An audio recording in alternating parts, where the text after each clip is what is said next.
देव शयन कर रहे हैं, ये आपने कहा जब मूर्ति स्थापना करके धर दी और आप हाजिर भी हो गए। तो अब हमारे साथ नाथ पांडे जी बैठे, आप विश्वास करो इस सभा का सौभाग्य है जो बैठे हैं। बचपन से हम साथ साथ हैं और हम निकट से देखें किस प्रकार के उच्च साधक हैं। विद्या तो उन्होंने पढ़ी है, लेकिन जो गुरु कृपा और साधना इनको तो पढ़ी है वो अद्भुत है। संस्कृत यूनिवर्सिटी वाइस चांसलर रहे, ये तो बहुत छोटी बात है। शास्त्र के बारे में अगर कोई जिज्ञासा हो तो हम लोग उनसे पूछ लें। तो सामान्य नियम होता है और एक विशेष नियम होता है। लिखा हुआ है प्रवेश निषेध, इसके अंदर प्रवेश करना चाहिए सामान्य। लेकिन अब अगर बंसरी वाले बाबा आ गए और उनकी आवाज़ सुन के तो बेचारा वैसे ही गेट वाला किनारे पर जाता है, तो उनके लिए विशेष नियम। तो ये शास्त्र की विधि है, सामान्य विधि को, ये शब्द आप लोग याद न रहे तो घबराना नहीं, मतलब ध्यान रखना। सामान्य विधि को विशेष विधि बाध करके लग जाती है। सामान्य विधि है कि चातुर्मास्य में किस प्रकार के देव कार्य नहीं है। विशेष विधि है कि जिस दिन उनकी प्राकट्य तिथि हो वो दिन विशेष होता है, अन्य सब दिनों से अलग होता है। और आज हमारी नानी का जन्मदिन था। भाई मैं क्या करूं, मेरे जैसा निकलते कुछ लोग गुस्सा होते मेरे ऊपर। मैं कहाँ से अपनी जवान पे लगान लगाऊं भाई, स्वाभाविक निकलता है। अब कोई भला कहो चाहे बुरा कहो, हम हो चुके हो। आज हमारी दादी का जन्मदिन, आज का दिन अति विशेष है।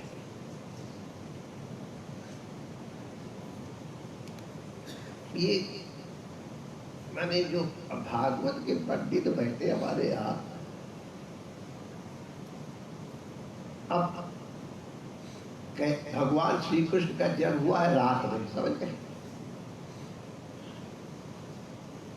और उस समय जब प्रकट हुए हैं उस दिन लीला क्या हो रही, भादो का महीना है, यमुना में बाढ़ आ रही। जब लाला को लेके गए हैं गोकुल में तो बाढ़ का वर्णन आता है। और भागवत में कहा है कि उस समय सरिता निर्मल हो गई है और सुंदर प्रवाह हो रहा, सरोवर के जल निर्मल हो गए। अरे चौमासे में कहीं सरोवर के जल निर्मल होता, कौन कहीं भांग खा क्या व्यास जी बोल रहे थे? नहीं, व्यास जी अति सावधान है। ये कृष्ण जन्म के काल का वैशिष्ट है। रात्रि में कमल फूल रहे, बता क्या? अरे विप्रो की अग्नियां अपने आप प्रज्वलित हो उठी, कहां होता रात्रि में कमल? तो ये विशेष है, इसलिए इसको आप प्रमाण मान लीजिए कि जब उनके प्राकट्य काल होता है तो हर वस्तु उनके अनुरूप अपने आप को सजा लेती है। उसी तरह से आज हमारी लाली का, राधा रानी का प्राकट्य दिवस है, इसलिए आज का मुहूर्त तो अति दिव्य है।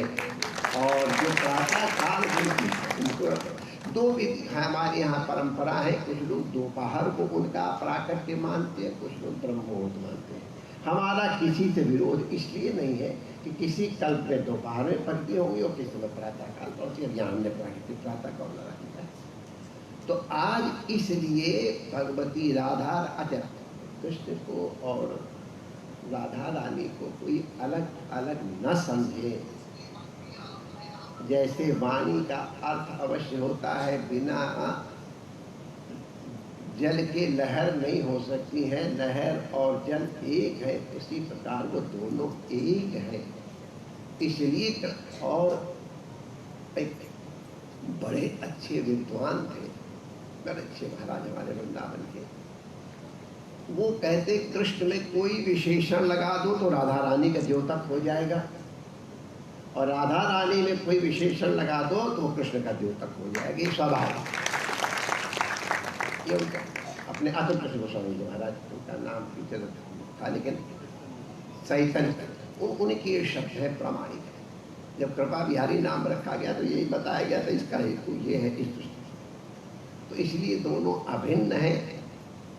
पहले विचार हुआ तो कृष्ण जन्माष्टमी को रखें, फिर सोचा सब कहेंगे देखो पक्षपाती लोग हैं, कन्हैया के जन्मदिन पे के लाली के नहीं कहता जो भाई आज लाली के घर में कह दिया, दोनों अभिन्न है। इसलिए आज प्राण प्रतिष्ठा का मुहूर्त है, इसलिए संदेह मत करना। न तस्य प्रतिमा अस्ति, वेद के इस वाक्य को लेकर के लोग मूर्ति पूजा का विरोध करते हैं। न तस्य प्रतिमा अस्ति का तात्पर्य उनका जैसा कोई नहीं है, ये तात्पर्य है। न तस्य प्रतिमा अस्ति माने उनका जैसा कोई, वो एक है और एक भी नहीं है, अद्वैत। एक कहने में विशेषण लग जाएगा, सर्व विशेषण से रहित है, इसलिए उनकी कोई प्रतिमा नहीं, ये हमारे यहाँ शब्द है। मूर्ति स्थापना हम लोगों ने की, उसकी क्या बात थी भाई। ये सब चीजें वर्तमान मस्तिष्क में आती हैं, और चूंकि गुरुजनों की हम जूठन चाट चाट के बढ़े, चरणामत ले लेकर के बढ़े हैं, इन विद्वानों की, इन तपस्वियों की, तो इसलिए हम कह रहे हैं। अफ्रीका में एक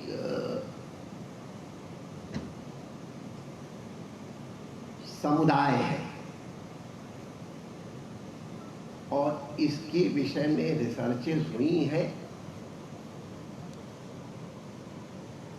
उसकी सत्यता पे संदेह तो नहीं है, लेकिन हमको अभी तक उसका फिजिक्स और केमिस्ट्री की दृष्टि से कोई बहुत बड़ा समाधान नहीं मिला है।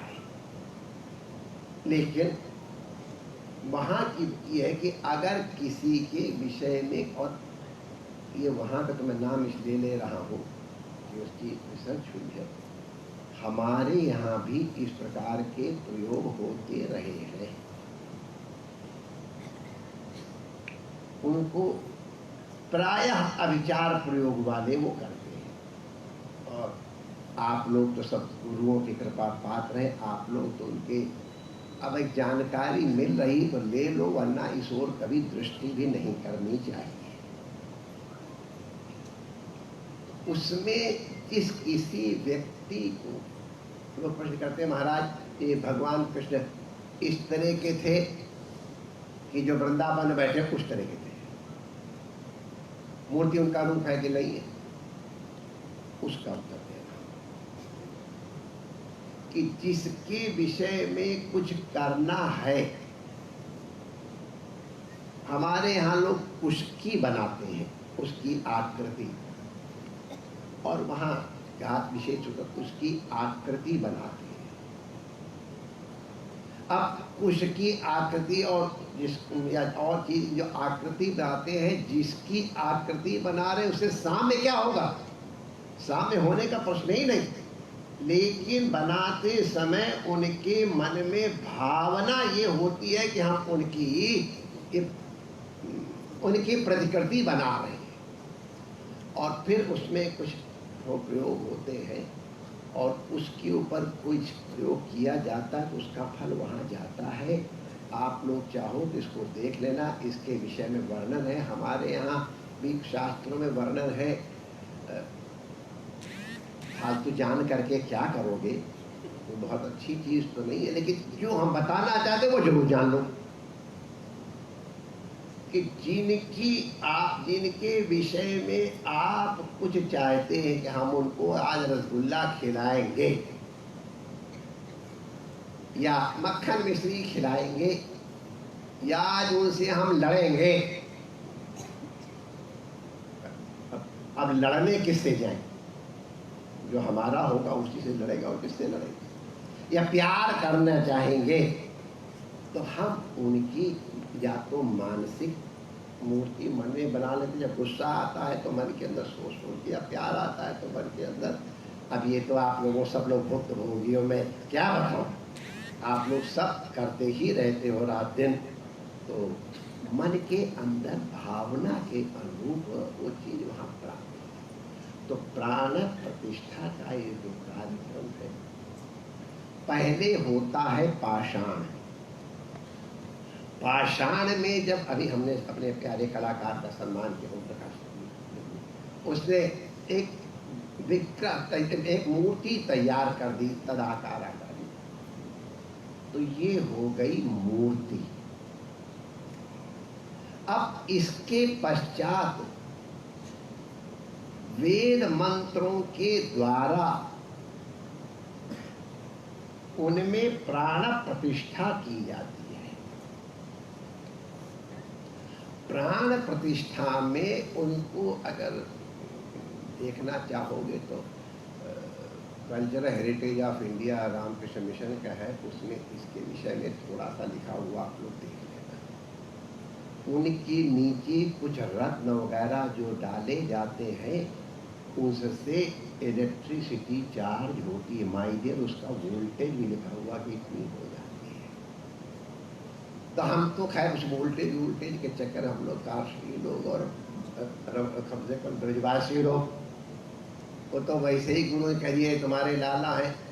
हमारे पंडित जी गया प्रसाद जी गोवर्धन वाले उड़िया बाबा के बड़े कृपा पात्र रहे और रास लीला के बड़े प्रेमी। तो रास लीला हो रही होगी वहां, किसी जगह हो रही थी, उड़िया बाबा वहां विराजमान थे। तो किसी से उन्होंने कहा ये पंडित जी के ठाकुर जी हैं। उनका मतलब था पंडित जी के ठाकुर माने रासलीला वाले ठाकुर, पंडित जी बुला के लाए वो है। पंडित जी ने वो शब्द हमारे गुरु ने कह दिया, ये पंडित गया प्रसाद जी के ठाकुर हैं। हमने अपनी जिंदगी भर देखा पंडित राम स्वरूप जी को अंतिम समय तक, उतने बड़े महापुरुष, दुनिया के बड़े बड़े महापुरुष गया प्रसाद जी के चरणों में आके बैठते थे, उनकी लीला, उनके दर्शन करते थे। उनकी विभूति के बारे में हम कुछ कह ही नहीं सकते हैं, लेकिन गुरु ने वचन कर दिया है उनके ठाकुर हैं, तो वही भाव रखते हुए जिंदगी भर उन्होंने निभाया। तो गुरु का वचन हो गया तो है ही है। प्राण प्रतिष्ठा में वेद मंत्र के द्वारा संकल्प किया जाता है उस विग्रह, उस मूर्ति में। उनके चरणों से अपने आप की शक्ति को प्रदान किया जाता है। तो जब प्राण प्रतिष्ठा का न्यास होता थोड़ी तो अपने पैर में और विग्रह के, अपने हाथ में विग्रह के, इस तरह करके अपने आप की जीवनी शक्ति को उसमें प्रतिष्ठापित किया जाता है। जिसके पास जितनी सामर्थ्य है उसके अनुसार प्रतिष्ठित करता है। हृदय में हाथ रखे अस्ति प्राणा प्रतिष्ठम, तो अस्ति प्राणा पूरा मंत्र हम नहीं बोलेंगे, तो उनको प्राण प्रतिष्ठित किया जाता है और तब वो मूर्ति न रह करके विग्रह हो जाता है। और आप लोग हम साइंटिफिकली प्रूव नहीं करना चाहेंगे, लेकिन वो अगर विधिवत प्राण प्रतिष्ठा हुई है, महापुरुषों ने संकल्प पूर्वक उनको प्राण प्रतिष्ठित किया, तो वो विग्रह सजीव हो जाता है। हमने इसका साक्षात अनुभव किया है। हमको भी आप लोगों ने जब आपके घर में थे तो मॉडर्न एजुकेशन भी दी है और एंशिएंट एजुकेशन भी दी है उन्होंने। हम भी साइंस के विद्यार्थी हैं, छोटे मोटे दर्जे तक नहीं, मॉडर्न ब्रेन है, इसलिए मत समझा कि मैं आपसे अनुभव की बात, अरे हमने अपने लाला के शरीर से पसीना बहते हुए देखा है। अब आप पत्थर से पसीना कहाँ से लाओगे मालूम बताओ? तो पत्थर से पसीना नहीं आता है हमारे लाला के। अरे हमारे लाला को भूख लगी, घटना बता करके फिर हम लोग भी चलेंगे आरती करने। हमारे ब्रज में ठाकुर जी की अपने परिवार की तरह सेवा हो, हम उनको पराया नहीं मानते हैं। एक समय तो नरेंद्र जी पता नहीं क्या उत्तर देंगे इसका। एक बार एक माता ने हमसे कहा, पति कहा ये कि अगर घर में कोई सूतक पातक हो तो किसी दूसरे से पूजा करवा देते हैं, जब तक हमारी शुद्धि हो तब तक हम पूजा न करें। ये नियम है शास्त्र का, इसमें कोई शॉर्टकट नहीं है। लेकिन एक मैया ने हमको चुप कर दिया। हम सारी पोथियां पाथियां जो पढ़े वो सब हमको भूल गई। उन्होंने कहा महाराज ये लाला हमारा है कि नहीं? हम कैसे कहते तुम्हारा लाला नहीं है? गुरु जी ने कहा तुम्हारा लाला तो है। तो जब सूतक होता है तो दूसरे परिवार वालों के लिए सूतक होता, हम लोग तो आपस बैठ के खाते पीते कि नहीं? तो जिनके घर में सूतक होता आप तो खाते ही पीते, उठते बैठते छूते हैं। तो लाला हमारा है। अब अगर हमारा है तो हमारे साथ इसको भी सूतक लग जाएगा। अब ये दूसरा को सूतक, परमात्मा को सूतक पातक नहीं लगता। ये बात एकदम सही है, एकदम सही। लेकिन वो कहती मेरा लाला है तो इसको हमारे तो सूतक पातक लगेंगे। जब मैं शुद्ध हो जाऊंगी तो ये भी शुद्ध हो जाएंगे। हम दूसरों भोग नहीं देंगे। हम अपने लाला को दूसरे के हाथ में कैसे दे रहे महाराज? हमको विश्वास है कि हमारे लाला कैसे कोई करे। भैया मुझे उत्तर नहीं मिला। चीज के आगे कोई उत्तर नहीं है हमारे पास। हमने हाथ खड़ा कर दे भैया भगवती शास्त्र की बात जो है वो तो ठीक है, लेकिन तू शास्त्र से ऊपर है। मैं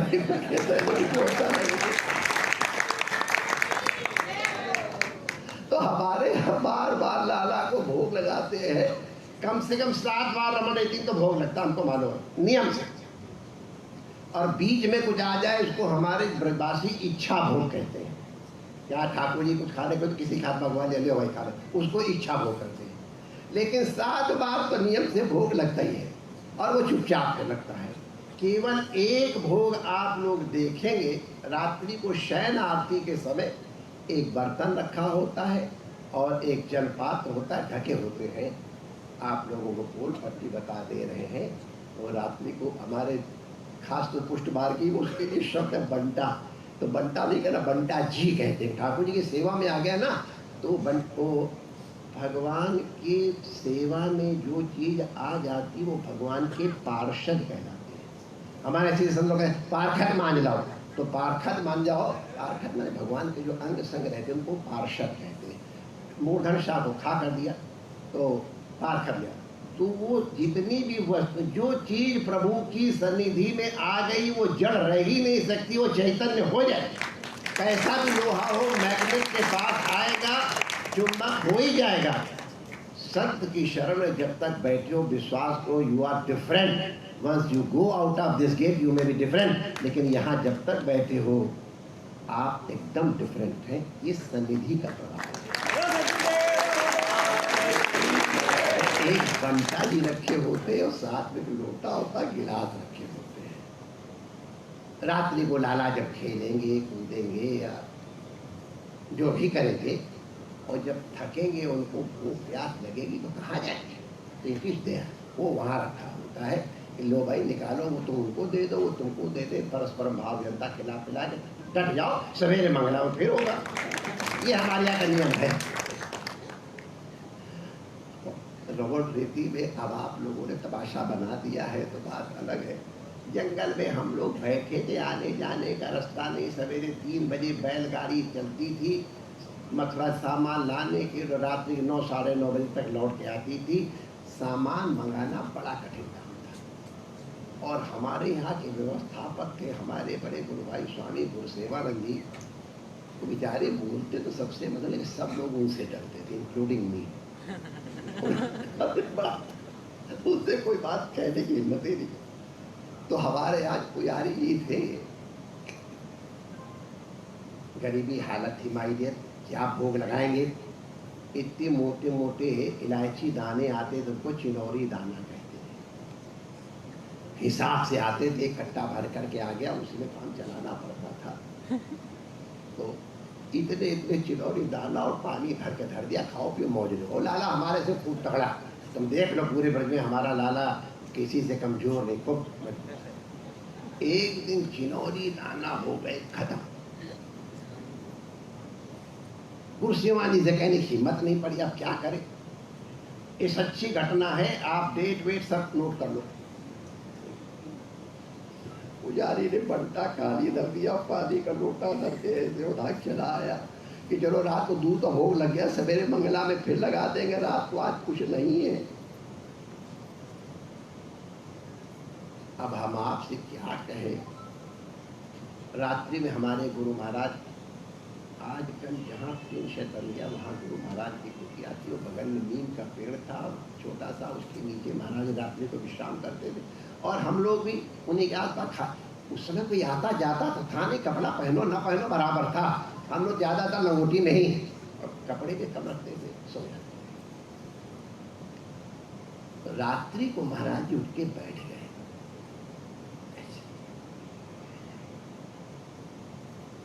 हुआ ये कि रात्रि को कन्हैया आके बाबा उठो मुझे भूख लगी है। तो महाराज ने सोचा हमारे मन की बात होगी, बाबा हमें भूख लगी है। जब तीसरी बार कहा तो महाराज जी उठ के ऐसे बैठ गए।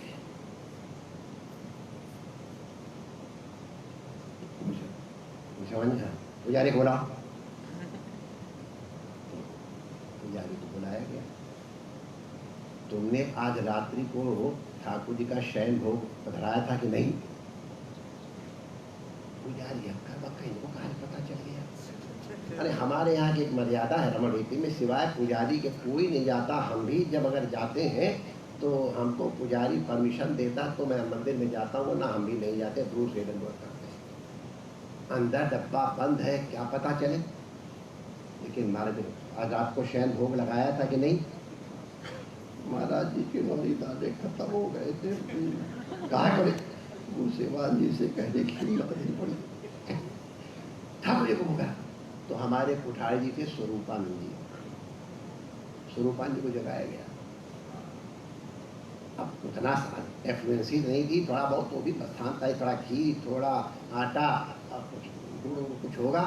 रात्रि को फजीरी बनाई गई, फजीरी बना करके मंदिर कभी हमारा बीच में खुलता नहीं, चाहे कोई आ जाए। उस दिन रात को मंदिर खोला गया, भोग पधराया गया, फिर शयन आरती करके हवन किया गया। अब पत्थर को भूख लग सकती है, हमारी समझ में तो आता नहीं।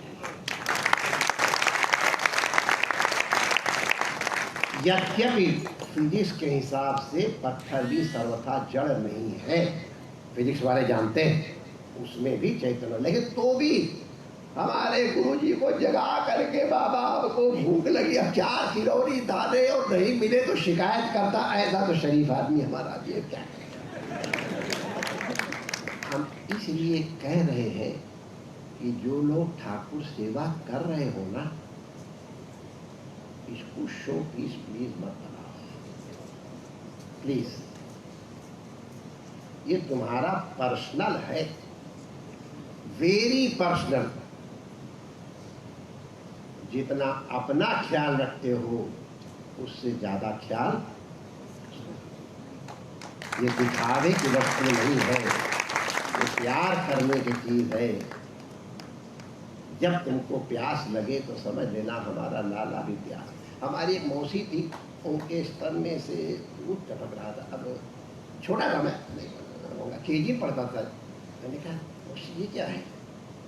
तो तेरे भैया को भूख लगी होगी ना, इसलिए दूध निकल रहा। अरे मैंने कहा वाह भाई वाह, उसको भूख वहां लग रही है और स्तन से दूध यहाँ निकल रहा। मैंने अब समझ नहीं समझाता, अब मैं उस मौसी को प्रणाम करता हूँ, वाह भैया वाह, लाला को भूख लगे और मौसी के स्तन से दूध बहने लग गए, ये होना चाहिए, तब तो तुम ठाकुर सेवा कर रहे हो।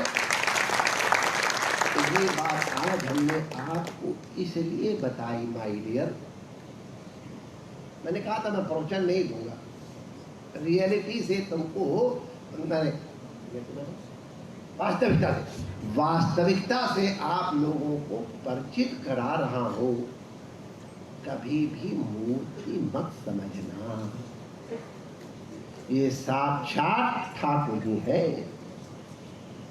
इसलिए कभी ठाकुर जी के सामने जोर से मत बोलना, किसी को गाली गलौज मत देना, किसी को श्राप मत देना, उनकी तरफ पैर फैला करके नहीं बैठना।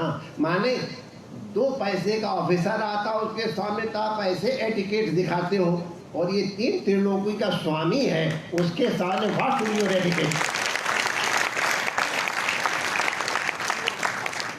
जो तुम्हारा भाव, अगर तुम्हारा लाला है तो लाला की तरह, और तुम्हारा मालिक है तो मालिक की तरह, और तुम्हारा डार्लिंग है तो डार्लिंग की तरह, उस तरह व्यवहार करो जिस तरह तुम्हारा है। ये साक्षात विग्रह है माय डियर। चाहे गुरु जी ने तुमको अपने घर में सेवा करने के लिए दिया, चाहे गुरु जी ने यहाँ बैठा दिया, आओ बेटा यहाँ के दर्शन कर जाओ, मर्यादा से जाना माय डियर, बहुत प्रेम से प्राण करिए। सब स्थान तो महिमा मंत्र है ही।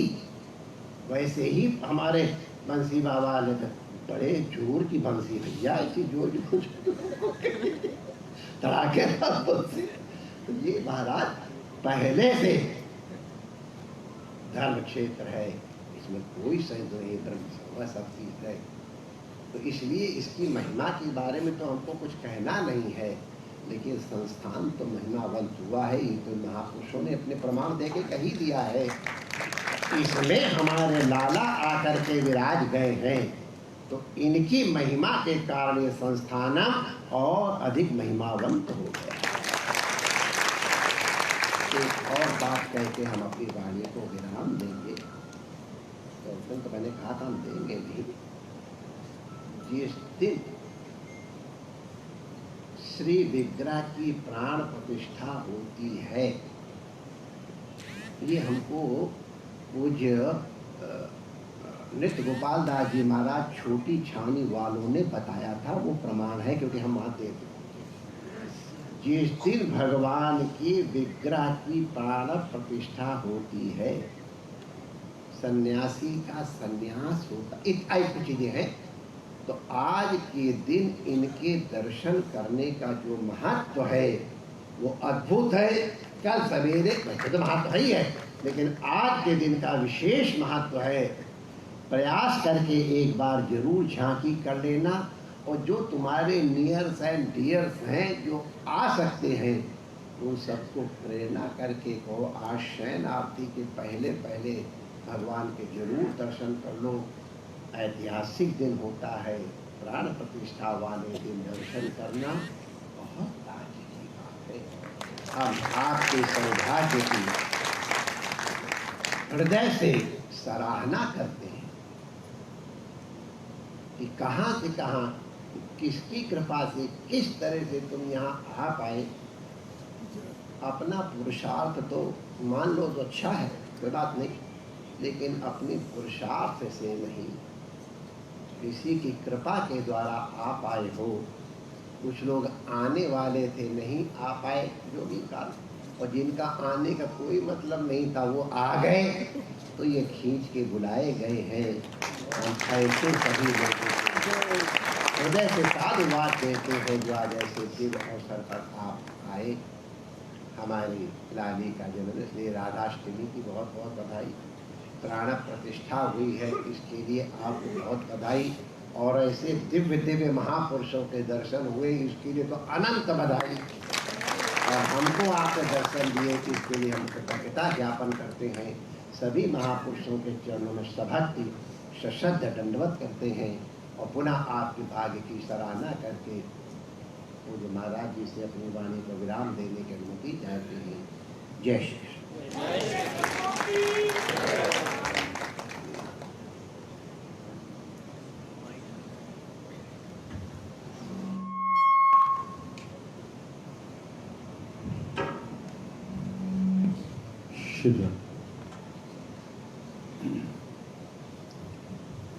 पूज्य महाराज श्री का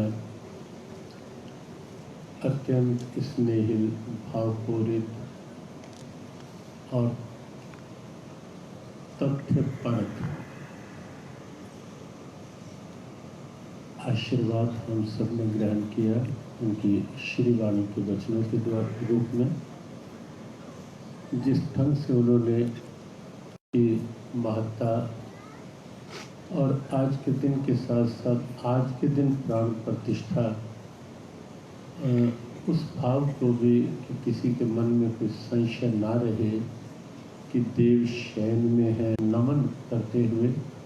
और इतना ही संकेत कि अभी प्रथम दर्शन श्रृंगार आरती के रूप में हमारे पूज्य सभी संत चरणों में निवेदन कि भले ही 2 मिनट के लिए एक झांकी, एक झलक, और क्योंकि प्रातःकाल से ही कुछ संत जन तो 7:30-8 बजे से ही यहाँ विराजित हैं, तो एक झलक के साथ जैसे ठाकुर जी की प्रसादी भी सभी मेरे संतों के लिए तैयार है, और साथ ही साथ नगर के सभी स्थलों के आदरणीय अर्चकगण, आचार्यगण, जो भी विप्रगण हैं, उन सब का एक ब्रह्म भोज भी निश्चित है। इसके शीघ्र पश्चात भी 11 बजे का जो समय है वो भी मंदिर के नीचे जो बेसमेंट है, जो भविष्य में मेडिटेशन हॉल के रूप में